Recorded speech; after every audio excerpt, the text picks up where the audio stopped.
Hey, what's happening? Chris Martinez here, and I am the host of Operation Agency Freedom. And today I've got something very special for you. We are giving you a checklist for employee onboarding. That's right, we are going to be talking about the 10 essential steps for a proper employee onboarding process. So you can literally just like sit there with your pen and paper and start to write out all 10 things, and then you can double check and make sure that your training has all those. Or if you don't, then you can introduce these new steps, whatever is missing. So make sure that you pay attention. And I do recommend that you take notes as you're listening to this episode. Really, really good, actionable content that we'll be talking about today. So if you're an agency owner and you have employees and you want to figure out how to improve your employee onboarding process so you can ramp up your team members really, really fast, get them producing and autonomous, then I highly recommend that you listen to this episode. So with that being said, let's get to it. All right. Welcome, welcome, welcome. We're going to be talking about 10 essential steps for a proper employee onboarding process. It's kind of a tongue twister to say. 10 essential steps for a proper employee onboarding process. Yeah. Anyways, so I'm going to go through a list that I have here. I'm going to go through from 1 to 10, and I'm going to be talking about all the things that you need to include in your employee onboarding process.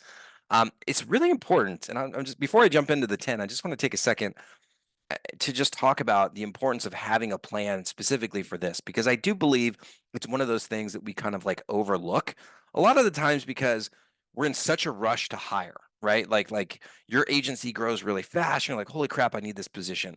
Or somebody quits and you're like, holy crap, we need to fill this position because I have 40 clients that they were managing, and now I got nobody else and I just need to get somebody in place. And what you're doing is you're just shooting yourself in the foot because you're not setting this person up for success. One of my favorite books that I've ever read, and I read this in college, was The Art of War. And essentially one of the things that they say is the battle is won before it is fought. And so not that you're like having a battle with your employee, but the point of the story is that like you plan things out so that this person will be successful, essentially guaranteed. And so that's why it's so important to have each of these 10 items mapped out and you do each of these, because otherwise you increase the chances that the person will not be successful. And I've heard recently that, having to let go of a team member is the equivalent of like 6 months to a year of their salary. And I've heard people say, it's it could be $100,000 or more in terms of lost revenue.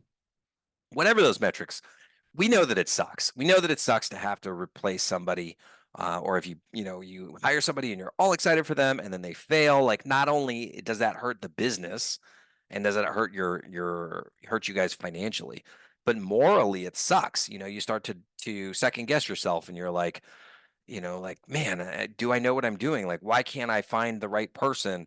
Or maybe you go down this like super negativity like rabbit hole, and you're sort of thinking like nobody wants to work. Like you hear this all the time with mainly like old people, like nobody wants to work and everybody's so lazy and entitled. And like, is that true? I mean, yeah, there's people that don't want to work, and there are people that are entitled. And maybe it's a little bit higher than back in the day. I don't know.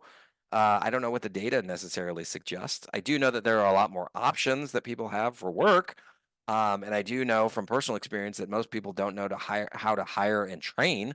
But regardless, like we don't want to go down that path. Like let's hire and train the best so that they're successful. And then that'll have the opposite effect where we're just now thinking like everybody loves working here and we have an amazing training process, and we're creating these amazing jobs for people and they're being successful. So let's just choose positivity today.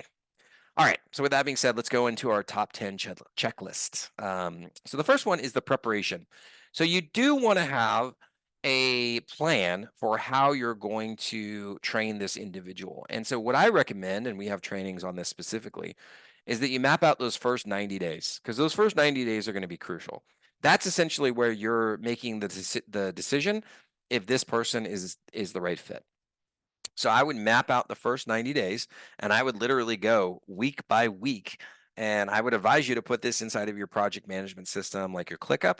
And so you map out like days 1 and 2, this is what they're going to do. And days 3 and 4 and 5, this is what they're going to do. And you basically go through. And so when you have that plan in place, you've already got the plan. And so you know how to prepare for that first day. So, making sure that they have like their computer. Like this is a simple one. Like it's such common sense that you want to make sure that the person has their computer. But guess what?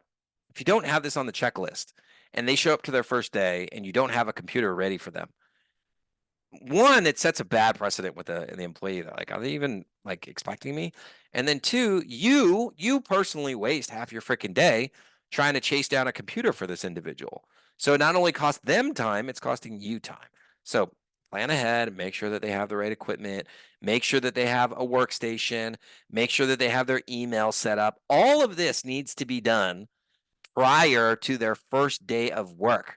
So if they're going to start on a Monday and you don't want to work on the weekend, guess what? You and your team better have this ready on Friday and double check that it works. Okay. So that's step one, is prepare for their first day at least one day in advance. Okay.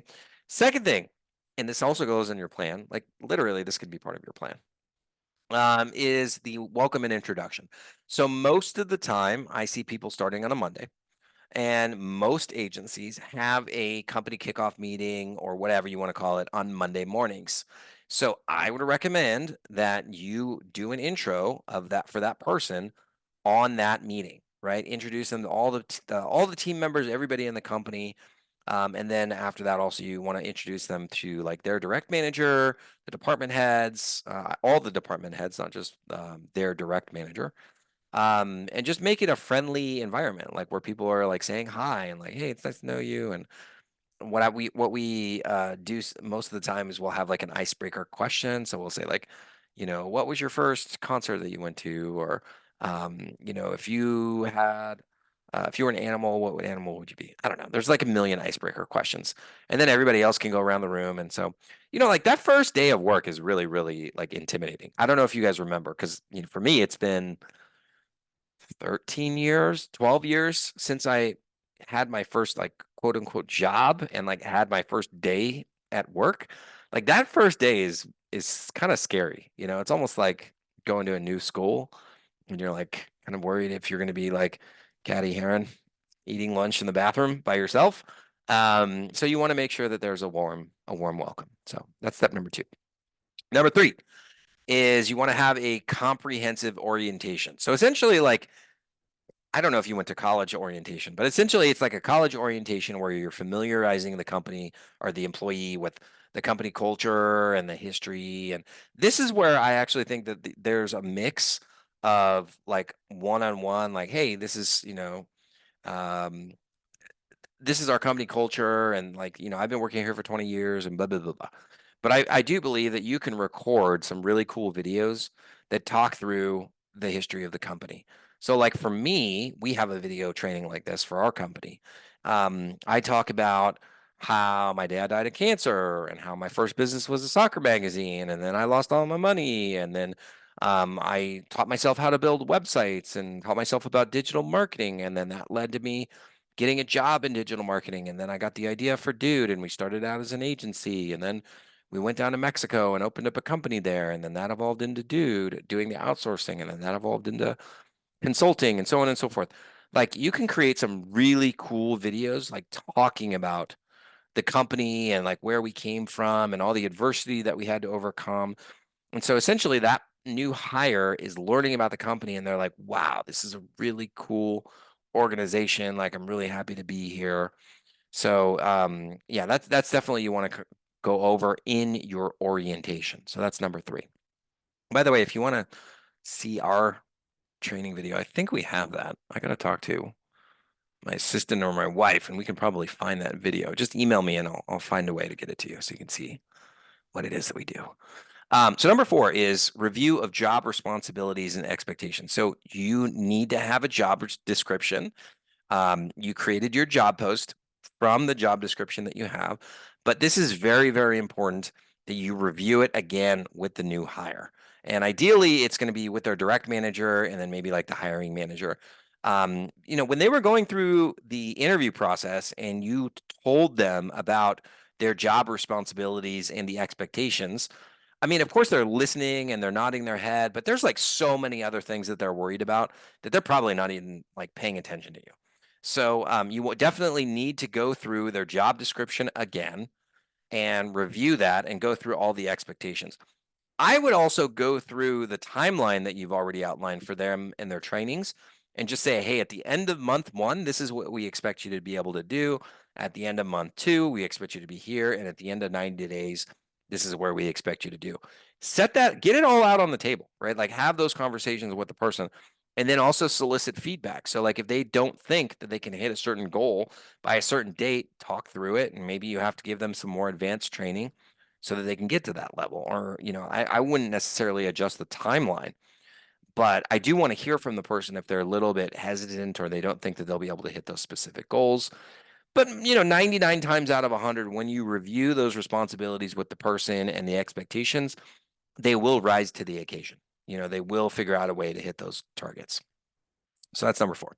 Number 5 is training on the technical side, like tools and processes and things like that. You want to have a specific training on processes and the software that we use, because every single agency does things differently. And so while they might be building out WordPress website using Elementor, our way, I guarantee you it's different. And so you want to have at least one full day going through training on tools and processes and the ways that we do specific things. Usually it doesn't take them that long to figure out, how to do something. If they've been using Photoshop, and you want to go over to Figma, like they can pick that up pretty quickly. It doesn't take a long time, but it is important that you explain to them what it is that we're doing and the level of proficiency that we expect them to be at. That's number 6. Number 7, eventually you do want to assign them to a mentor or like a buddy. This is not their manager. This is somebody that kind of started out like they did, somebody that lives up to the core values. Like that's really, really important. If you pair them up with a mentor who's not completely like aligned with the company, that person will sabotage your new hire. I promise you. So this mentor buddy like exemplifies like an amazing team member. They live the core values. They're always doing a great job with their work. And so you want to like set them up when they have like a mentor mentee relationship. It's really, really important, because you want that new hire to have somebody else that, kind of that they can go to with questions and that they feel like has their back. And so you are going to need to also train those mentors, by the way. Don't expect that just because somebody is great at doing their job, that they would also naturally be a great mentor. You do need to have a training for that too, just so you know. All right, let's move on. Number 8, the check-in schedule. So I would recommend that you have at least a once-a-week check-in with a new employee so that you can talk about their concerns, anything that they're not understanding, literally go through their progress because you had this all documented for 3 months.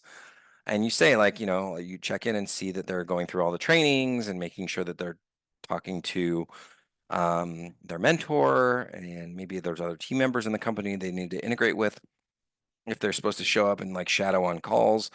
You want to review that, and I recommend that you do it every week for the first 3 months. Then the big one is going to be the month end. So literally you're going to go through their checklist and you're going to see all the things that they were supposed to accomplish, and then you're going to check off, did you do it, did you do it, did you do it, right? And if they're behind, we talk about a plan to get them back on track. And of course, we talk about where we expect them to be at the end of another month, right? And just get their feedback as well. Make sure that they're, they believe that they can get it done. But that's essentially what I think you need to do in the first 3 months is a weekly check-in, and then a big one at the end of the month to make sure that they're on track to hit the next month's goals and see if there were any snags. Really, really important. All right, number 9, and I'm running out of breath here. Number 9 is you want to have feedback and performance expectations. So that is part of what you're doing in your monthly check-ins, as well as when you're reviewing the job description and the roles and responsibilities. But you want to make sure that there's open dialogue and you're constantly reminding them of the expectations. Because again, they will forget. It's just the way that it goes. It's like drinking from a fire hose when you start working at a new company. And so you're going to have to continually remind them, like, this is where you're going. This is why this is why we're having you go through these trainings. This is why it's so important for you to stay on path. so on and so forth. So make sure that there's this constant reminder of the metrics and reminding them of where they stand. And the last one is interaction with other people in the company, and not just your own department or like the people that they're working with. I think Zappos does an amazing job of this. I've yet to see a company that trains in this way. So if you ever in Las Vegas and you want to see an amazing hiring organization, like a company that really takes care of their people, really, really cares about company culture, go to Las Vegas and do the Zappos. I think it's called the Culture Tour. They stopped doing it during COVID because COVID. But I believe that they have it going again, and I think it's every day. I think there's 2 tours. It's totally free, or maybe they might it might have been like $10. Whatever it's worth, even if it was like, $100, it's totally still worth it because you get to go with one of their employees and they walk you through how they develop company culture at Zappos. If you don't know what Zappos is, Google it, but it's the shoe. They sell shoes online. And so, anyways, as you go through their company culture tour, because I've done it twice, I believe, might have been 3 times. The tour is different every single time as well. So as you go through their tour, they will talk about like how they train folks. And one of the things that they do is after you graduate from the training program, then they will make you dress up and they will parade you through the entire office. And they have like a big campus. I think if they're in the same location, it used to be a police station, like a big police station headquarters. And then Zappos took it over and revamped it. So they literally have you dressed up with all your other classmates that you started with. And you go through every floor, go by every desk, and it's like a big deal. And everybody like claps and da da da da da. And, like, I don't know how many thousands of employees they have at the Zappos headquarters, but that's pretty awesome, right? And so on top of that, like now that gives an opportunity for you to interact with other people. Like you'll be in the elevator and like, oh, you're one of the new graduates. Congratulations. Like I've been here for 7 years or whatever. So you want to create some sort of environment where people can interact with other folks outside of their own department, because building these relationships is absolutely crucial. You want to get your new hires to feel a sense of belonging and team cohesion. You want them to feel like I'm a part of this group too. Even though I've only been here for 3 months, like I'm now a part of this amazing team. So those are the top 10. Let me just go through them one more time. So the first one is you want to make sure that you prep before their first day. Second one is you want to make sure that you have a warm welcome and introduction for the new hire. Third is provide a comprehensive orientation, which can include like videos and one-on-one training. Number 4 is review their job description and all the responsibilities and expectations. 5, oh, you know what? I think I might have skipped 5. Shoot, I did. So 5 was tour of the facility. So sorry. I don't know if we're not going to edit. We're just going to leave it the way that it is. Sometimes Chris makes mistakes, guys. Sorry about that. Number 5 was tour of the facility. So if you're virtual, like a tour of the facility is probably going to be a little bit different. But if it's in person, you definitely want to walk them around, show them the bathroom, show them like where the emergency exits are, like where we go to lunch, da da da da. So that was number 5. Number 6 is training on tools and processes. Number 7 is assign them a mentor or a buddy. Number 8 is set up regular check-ins, and that means basically like you're meeting with them ideally like weekly and then a big one at the end of the month. Number 9 is feedback and performance expectations, which we kind of do in the reviewing of the job description and those check-ins that we're doing, but constantly reminding them of how their performance is and like where they're supposed to be. And the last one is that social interaction. So whatever you can do to help that person interact with other people in the company and help them to build relationships and feel a part of the team. Awesome. So those are your top 10 things that you need to be doing in your new hire training process. These are the 10 essential steps for a proper employee onboarding. So hope you take notes. Listen to this one again if you missed something. I apologize again for skipping number 5. Luckily, it was like the easiest one to explain, like give them a tour. But yeah, sorry about that. Even I make mistakes sometimes. So anyways, have a great day. Thanks so much for listening. I will see you on the next episode. Hey, thank you for listening. And if you enjoyed this episode, it would mean so much to me if you would subscribe to the podcast and also share it with friends, family, and basically anyone you know who will find the same value in this episode as you do. So, to get the latest from me, then let's connect on social media on the Facebooks at facebook.com/dude agency or Instagram at dudeagency.io. Then you can also find us on LinkedIn, YouTube, and even TikTok. Yes, I'm that cool. We are on TikTok. Finally, go to our website at dudeagency.io, where you can see all of our other episodes of Operation Agency Freedom. Register for live trainings on how to run a highly profitable agency, and you can see exactly how we help marketing agencies fix their operations and scale to 8 figures and beyond. Thanks again for listening, and I will see you next time.